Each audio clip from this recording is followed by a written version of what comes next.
everybody, welcome back to the Medical Projects YouTube channel. If you're new around here, this is a channel dedicated to helping young people get into medical school. My name's Olivia, I'm a second year medical student at King's College London, so I'm here to offer all my tips and tricks and bits of advice to help boost your chances at getting into medical school. So for today's video, I'm going to be talking once again about the UCAT examination. If you're new around here or are unfamiliar with some of the admissions tests that you have to sit in order to get into medical school, the UCAT exam stands for University Clinical Aptitude Test, and it's a 2-hour online examination that you have to take in order to be eligible to apply to many different medical schools. Now, if you haven't checked out our previous video on the UCAT exam, I highly recommend you do.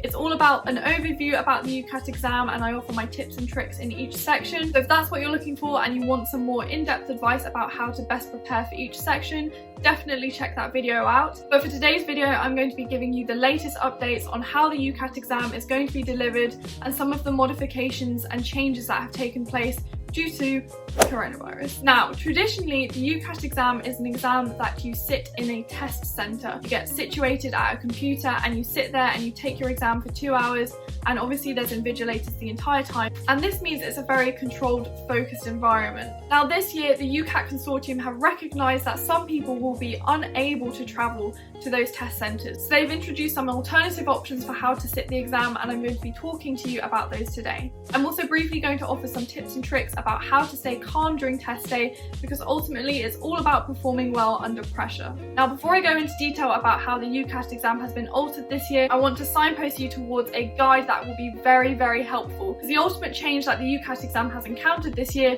is that you can either sit it in the test centre as previously done, or you can sit it at home. So what the UCAT consortium have done is they've published 2 separate guides, so you can choose which one is applicable to you based on whether you're sitting it at home or you're sitting it in a test centre. So I highly recommend you check those out, and I'll leave them in the description box below. Now, if you choose to sit it in the test centre, you're really not going to be facing that many differences.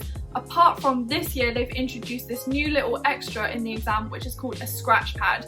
And the scratch pad was introduced because initially you weren't going to be allowed to use whiteboards, although that's now been amended. The scratch pad is a feature that you can explore by doing the practice test on the UCAT exam website. It's basically this little online notebook that you can open up during the exam, and it allows you to take some notes, which will be really helpful, especially with sections like decision making. However, the way this exam is going to differ the most is if you choose to sit it at home, and this is something you really need to carefully consider. Now, usually in the exam you're given a whiteboard in addition to the new feature of the scratch pad this year. This whiteboard was especially useful for me when I was doing mental maths or when I was trying to work out a logical puzzle in decision making, and I highly recommend you utilise it. I talk about the whiteboard specifically because if you go to a test centre, that's going to be supplied for you. If you choose to sit it at home, you need to think carefully about sourcing one yourself, and these are the requirements that they stipulate. If you're using a whiteboard, it can be no larger than 30 by 50 centimetres. You can have up to 2 dry erase markers and 1 whiteboard eraser. There are many items that you will not be allowed if you're sitting at home, and these include whiteboards with grids, paper, pen, pencil, permanent marker, tissues, whiteboard spray, paper in a clear slide, writing tablet and chalkboards. So as you can see, they are very picky on what they will and will not allow, and they're going to be checking them through the webcam before you start your exam. So if you are planning on sitting at home, please make sure that you're using the correct materials. In addition, if you're sitting at home, they've also stipulated that the rest of your desktop should be clean, and you should not be within arm's reach of any notes, notebooks, study guides, books or paper, sticky notes, paper, pens, pencils and other writing instruments. So in other words, it's your desktop computer, your whiteboard, your dry erase marker and an eraser, and that is it. You cannot substitute the whiteboard for a notebook just because you haven't prepared and haven't got one yourself. If you don't have a whiteboard, definitely just order one off Amazon. I'm sure there are many companies that will stock them. Additionally, you will also have to take down any bits of paper, revision, or even posters which are on your wall if you choose to sit it at home. Where are you going to perform best? Do you perform best in an exam style environment? If so, it's probably best to go to the test centre. Perhaps you perform better when you're a bit more under pressure and you have those external invigilators watching you the entire time. Maybe it's too tricky for you to get to the test centre, and maybe public transport isn't safe, in which case I would say probably opt for doing it at home. Do you have any additional requirements? Some candidates will be taking a slightly longer version of the exam, and this is best suited to be delivered in a test centre rather than at home. And finally, ID requirements will be slightly different between the test centre and sitting it at home, so do make sure that you do meet the required standard. They just won't let you sit the exam if you don't have the required identification cards and documents, and you don't want to be in that position because it's so frustrating. Additionally, you need to consider things such as your internet speed and how reliable is your laptop. These are all quite avoidable issues if you choose to sit it at the test centre, and they'll probably be much more equipped to help you if something goes wrong there. Also, do you have a quiet room that you can sit this exam in? Remember, the home environment can be quite a noisy one. You don't know if you're going to be experiencing deliveries or something like that. I had that during my medical school exams, which is why I mention it. But make sure if you're sitting it at home, it's going to be in a controlled, quiet environment. So now we've got all of the information out of the way, I thought I'd just offer some advice about when's best to sit the UCAT and also some advice for test day itself. In terms of choosing a test date, it's very much down to your personal preference. Booking opened on the 1st of July, so if you haven't booked your test date already, definitely get on and do that. I personally advise you to sit it at the start of August, end of July,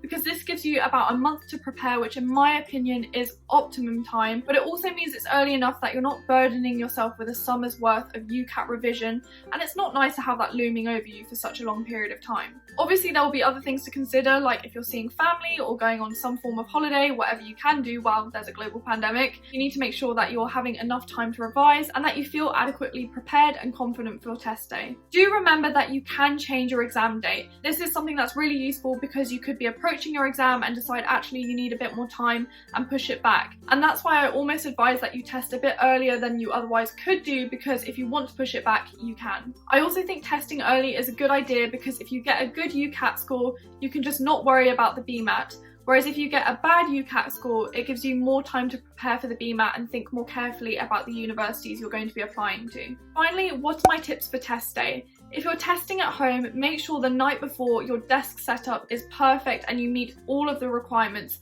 Cross-check it with the UCAT website so you know you're not going to run into any trouble on the test day. Also, try and minimize any distractions you're going to be faced with.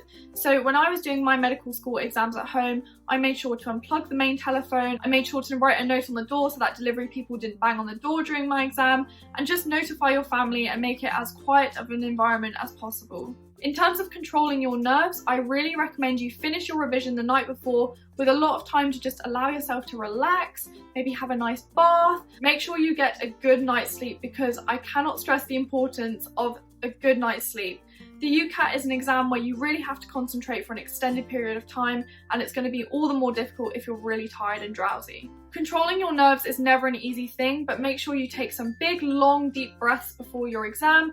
Use apps like Headspace a few moments before so you can just calm yourself down and just really try and control your breathing. It's never helpful to panic, and I know it's a really tough situation, especially this year. It's a really difficult testing environment, but just try and stay as calm as possible. Use those minute-long gaps in between the section where you can just relax and recuperate and just remain confident because you're going to smash it. So that's all I have to say for this video. I wanted to inform you about the changes that you'll be facing due to COVID-19. Remain calm, remain positive. I know this is a difficult year to be sitting this exam, but just believe in yourself and you're going to smash it. Being resilient is one of the best personality traits you can have as a doctor, so don't give up, you're going to smash it. Please make sure you check out the Medical Projects website below, and if you haven't checked out our previous video about the UCAT, definitely check that out as well. Thank you so much for watching. Make sure to like and subscribe, and if you have any other video suggestions, do leave them down below in the comments. I hope you guys have a great day, and I'll talk to you soon.